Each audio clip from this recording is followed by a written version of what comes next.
এই সংগঠন তার জন্মলগ্ন থেকে আল্লাহর দ্বীনের উপর পথ চলতে গিয়ে বিভিন্ন সময় বিভিন্ন বাধা, প্রতিবন্ধকতা, চ্যালেঞ্জের মুখোমুখি হয়েছে এবং এটি হচ্ছে নবীওয়ালা পথ।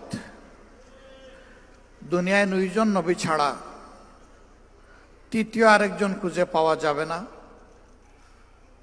যাদের সাথে কায়েমি স্বার্থবাদী সমাজের সংঘাত হয়নি। প্রথমজন যেহেতু দুনিয়ার প্রথম মানুষ, আমাদের আদি পিতা, সকলেই তার সন্তান, সুতরাং সন্তানরা কেউ তার সাথে যুদ্ধ করে নাই। তার যুদ্ধ হয়েছে শয়তানের সাথে। তিনি মানবজাতির পক্ষ থেকে কোনো বাধার সম্মুখীন হননি। আরেকজন হচ্ছেন হযরতে সুলাইমান আলাইহিস সালাম।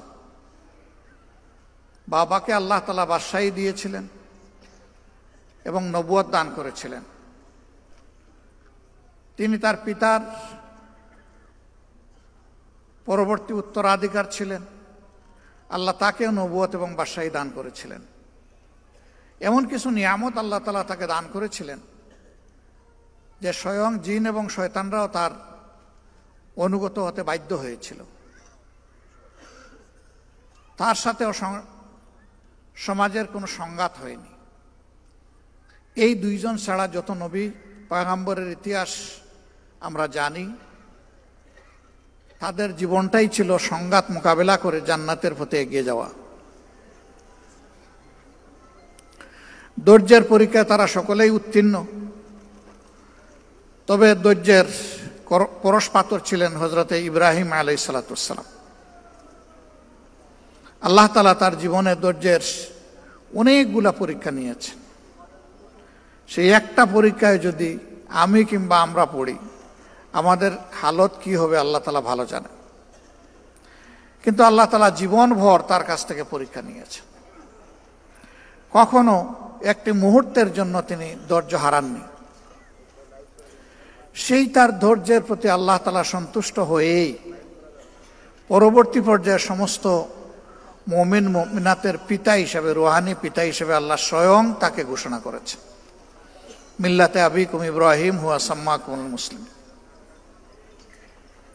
এই ঘোষণাটা এসেছিল ইসমাইল জবিউল্লাহ আলাইহিস সালামকে কোরবানি করার হুকুম যখন তিনি তামিল করতে গিয়েছিলেন, বাস্তবায়ন করতে গিয়েছিলেন, খালেস দিলে যখন পদক্ষেপ নিয়েছিলেন। আল্লাহ তাআলা পিতাকে সন্তানের হত্যাকারী বানাবেন না, কিন্তু আল্লাহ তাআলা পিতার কাছ থেকে সন্তান জবাই করার তার সেই হৃদয়, মন, কাল্ব আছে কিনা এটা আল্লাহ পরীক্ষা করতে চেয়েছিলেন। সেই পরীক্ষায় তিনি ইতস্তত করেননি।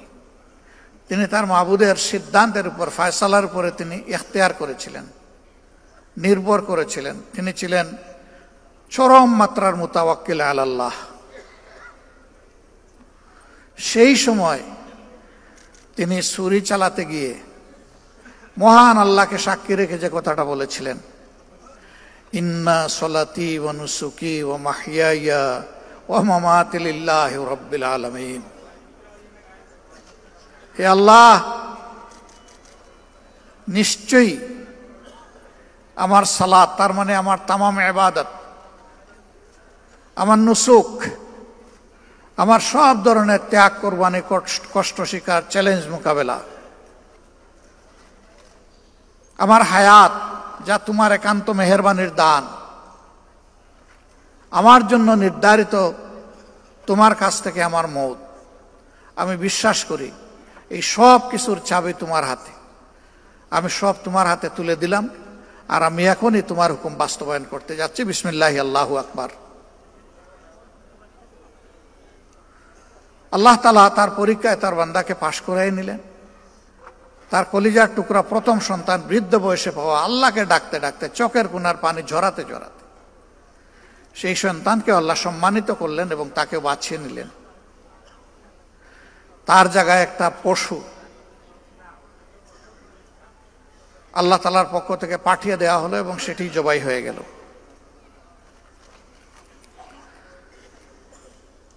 এই পরীক্ষায় উত্তীর্ণ হওয়ার পরেই আল্লাহ তাআলা তার জন্য এই নিয়ামত দান করলেন আর আমাদেরকেও জানিয়ে দিলেন, মিল্লাতে আবিকুম ইব্রাহিম হুয়া সাম্মাকুমুল মুসলিমিন।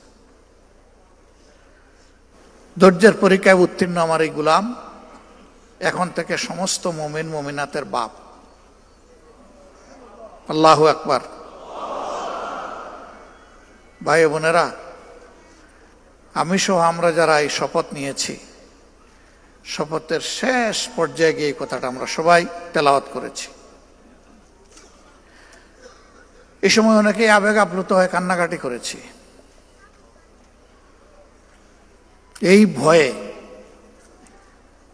যে কথা নির্দ্বিধায় নিঃসংকোচে কলিজার টুকরা সন্তানকে জবাই করার আগে, অর্থাৎ নিজের নাফসিয়াতকে জবাই করার আগে, শাহাওয়াতকে জবাই করার আগে আল্লাহর প্রিয় পয়গম্বর হযরত ইব্রাহিম আলাইহিস সালাম বলেছিলেন, আমি সেই একই কথা বলছি, হে আল্লাহ। তিনি এর ভার বহন করার উপযুক্ত ছিলেন, তাকে তুমি উপযুক্ততা দান করেছিলে, আমি কি পারবো? এই ভয়ে আমাদের কলিজা থরথর করে কেঁপেছে। তাই কলিজার ভয়ে ভীত সন্তুষ্ট হয়ে চোখের কোণা থেকে পানি ঝরেছে।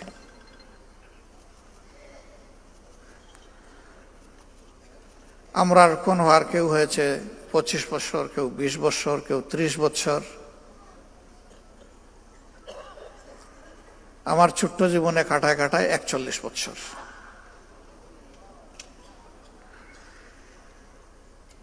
আমি প্রথম দিন শপথ নেওয়ার পরে আমার অবস্থান কোথায় ছিল? আমার ইলমের উচ্চতা, আমার আমলের স্বচ্ছতা, আমার লেনদেন মুআমেলাতের অবস্থান, নিজের প্রতি আমার দায়বোধ, আল্লাহ তাআলার কুল মাখলুকাতের প্রতি আমার দায়বোধ, আমার অনুভূতি, বিশেষ করে আহলে করিব এবং আহলে বাদ, তাদের প্রতি আমার যে দায়বোধের অনুভূতি ছিল, আজকে কি আমি সে জায়গায় টিকে আছি?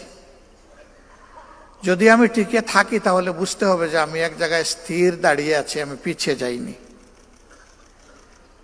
কিন্তু পিছিয়ে গেলে চরমভাবে হেরে গেলেন, দাঁড়িয়ে থাকলেও আপনি হেরে গেলেন। দুনিয়া দাঁড়িয়ে নাই, আপনার হায়াতও দাঁড়িয়ে নাই। ক্রমাগত হায়াতের বরফ গলছে, এ বরফ গলে গলে পানি হয়ে যাচ্ছে। এই পানির কোনো মূল্য নাই। যতক্ষণ হায়াত বরফ হিসাবে থাকবে ততক্ষণ মূল্য আছে। হ্যাঁ, বিবেকের হিসাবে যদি এটা মনে হয় যে আলহামদুলিল্লাহ আমার মধ্যে আগে এই দুর্বলতা, এই ত্রুটি ছিল, আল্লাহ তাআলার সাহায্যে আমার খুলুসিয়তপূর্ণ চেষ্টায় এগুলা অতিক্রম করা কিছুটা সম্ভব হয়েছে এবং আমি বাকিটা চেষ্টা করছি, তাইলে সেজদায় পড়ে আল্লাহর শুকর আদায় করা দরকার যে তিনি আপনাকে তৌফিক দিয়েছেন বলে আপনি পারছেন। কিন্তু এই অবস্থা যদি সৃষ্টি না হয়, মনে রাখবেন সৃষ্টির চলন্ত গাড়ি আপনার জন্য অপেক্ষা করবে না। এক স্টেশনের পর আরেক স্টেশন অতিক্রম করতে করতে আল্লাহ তাআলার দরবারে গিয়ে হাজির হয়ে যাবে, আপনি পিছনে পড়ে থাকবেন, এর কোনো অবকাশ নেই।